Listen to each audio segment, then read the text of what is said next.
તો હરિયાણા વિધાનસભા ચૂંટણીમાં મતદાન પૂર્ણ થયા બાદથી જ મુખ્યમંત્રી પદને લઈ અને ઘમાસાણ શરૂ થયું છે।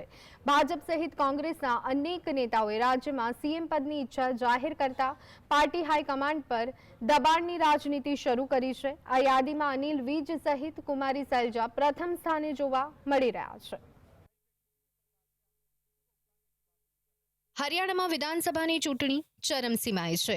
હરિયાણામાં 5 ઓક્ટોબરના રોજ મતદાન પૂર્ણ થયા બાદ સીએમ ફેસના નામે ચર્ચાઓ તેજ બની છે। હરિયાણામાં એવા ઘણા નેતાઓ છે જેમની હાર્દિક ઈચ્છા છે કે તેઓ મુખ્યમંત્રી બને, પરંતુ કુમારી શૈલજા અને અનિલ વિજે સમગ્ર ચૂંટણી દરમિયાન મુખ્યમંત્રી પદને લઈ અવાજ ઉઠાવ્યો। હરિયાણામાં મતદાનના દિવસે પણ આ બંને નેતાઓએ મુખ્યમંત્રી પદ પર દાવેદારી રજૂ કરી હતી। देखिए, सरकार तो बनेगी भारतीय जनता पार्टी की और मुख्यमंत्री बनेगा वो जिसको पार्टी चाहेगी। और अगर पार्टी मुझे चाहेगी तो अगली मुलाकात आपसे मुख्यमंत्री निवास पर होगी। હરિયાણામાં ભાજપના સૌથી કદ્દાવર અને વરિષ્ઠ નેતા અનિલ વિજે મુખ્યમંત્રી પદ માટે પોતાની દાવેદારી રજૂ કરી। સાથે જ કોંગ્રેસી નેતા કુમારી શૈલજાને લઈને પણ કટાક્ષ કર્યો હતો।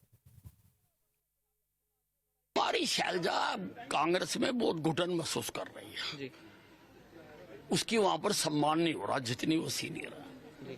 ना तो उसके उम्मीदवारों को टिकट दी गई।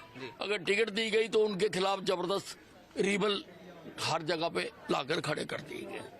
तो अब उसका क्या होगा ये तो समय बताएगा। ઉલ્લેખનીય છે કે હરિયાણામાં છેલ્લા 10 વર્ષથી ભાજપનું શાસન છે, પરંતુ મુખ્યમંત્રી પદ પરથી એમએલ ખટ્ટરની હકાલપટ્ટી બાદ ભાજપમાં સીએમ પદને લઈ આંતરિક વિખવાદ શરૂ થયો છે। તો બીજી તરફ આ સ્થિતિ હરિયાણા કોંગ્રેસમાં પણ જોવા મળી રહી છે। ભૂપેન્દ્રસિંહ હુડ્ડા, કુમારી શૈલજા સહિત રણદીપ સુરજેવાલા સહિતના વરિષ્ઠ નેતાઓ પણ સીએમ પદ માટે પોતાની દાવેદારી રજૂ કરતા નજરે પડે છે। मेहनत और काम में विश्वास रखते हैं, जमीन पर काम करते हैं, पार्टी के सच्चे सिपाही हैं। वो अपने काम की तरफ से पूरी तरह से आश्वस्त हैं। अपने काम की तरफ से मुझे नहीं लगता कि मैंने कभी कोई कमी आने दी है। तो ये सब चीजें हैं अब, लेकिन फाइनल कॉल तो हमारी हाई कमांड की ख्वाहिश तो है खुद की, वो जनता सुने। ये सब चीजें होती हैं, सब चीजें होती हैं। सबकी केवल अकेली शैलजा की ख्वाहिश क्यों हो? ये तो पूरे समाज की, जनता की, लोगों